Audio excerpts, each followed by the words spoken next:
I'm going to focus my remarks on due process as a constitutional lawyer and someone who practices in the field. Most of you went to law school, so you remember that due process is part of the Constitution that ensures that the processes employed to deprive someone of life, liberty, or property are fundamentally fair.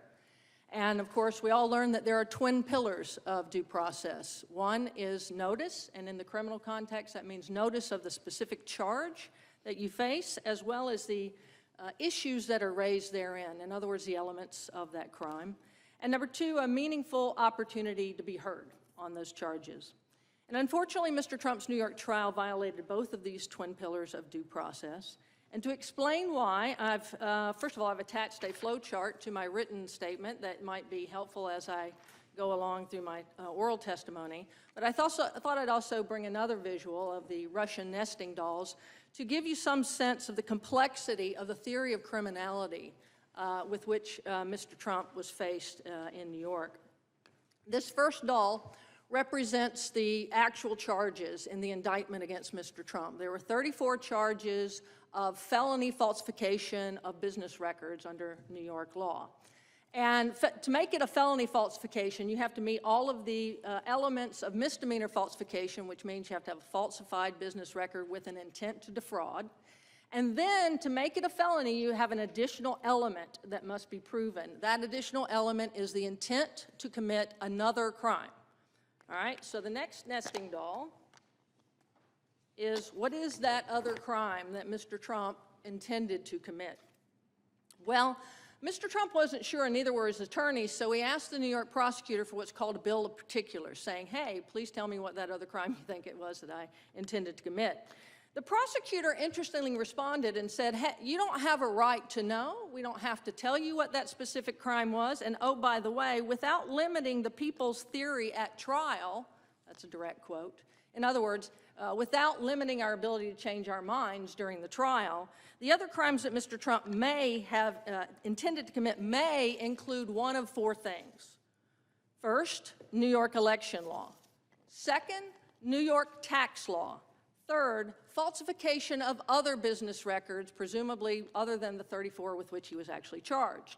And finally, the Federal Election Campaign Act, FECA, right? Now, if you hear me list those four possibilities of the other crimes Mr. Trump intended to commit, you see that they're very different crimes, right? They range from state crimes to federal crimes, from misdemeanors to felonies. And within each of those crimes, there are different, or statutes, there's different sort of ways to commit a crime. So for example, under New York tax law, tax fraud was one of the statutes cited by the New York prosecutor in his response to the bill of particulars request. That tax fraud can be committed in multiple different ways under that statute. There's different kinds of ways to engage in tax fraud. FECA, as you probably know, it's the Federal Election Campaign Act, is a federal law that's over 100 pages long. And if you read it, you see that there's lots of different crimes embedded in that one mega statute. So Mr. Trump didn't know for sure what was that other crime that the prosecutor thought he intended to commit.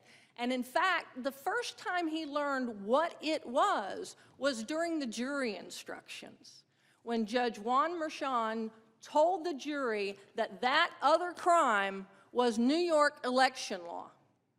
Okay? That's far too late for due process purposes, for purposes of notice, right? That's after all of the evidence has closed.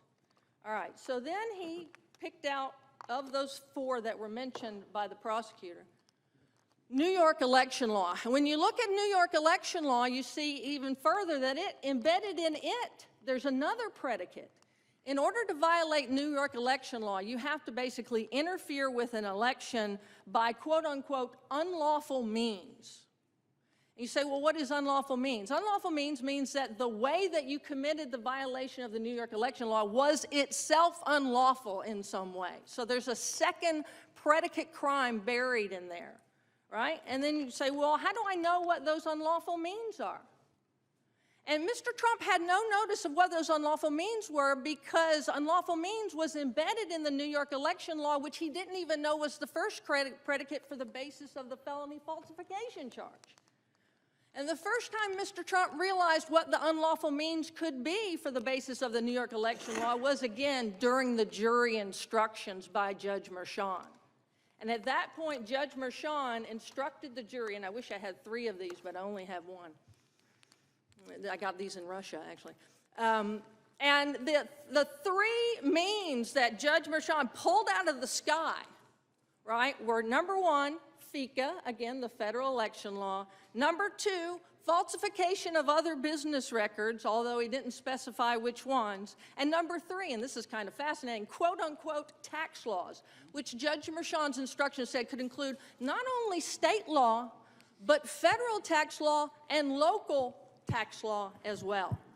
Now, to make matters worse. You can finish up real quick. I apologize. We got just. Hold up. Yeah, if you can finish up real quick. Sorry. To make matters worse, Judge Mershon instructed the jury that they need not be unanimous in picking out which one of these 3 means by which they could convict Trump. This is a travesty of justice. It's clearly a violation of due process. And if anyone would like to ask me about the Supreme Court's decision in Shad on unanimity of means, Point of order, I'd be glad Mr. Chairman. to give further detail. Thank you.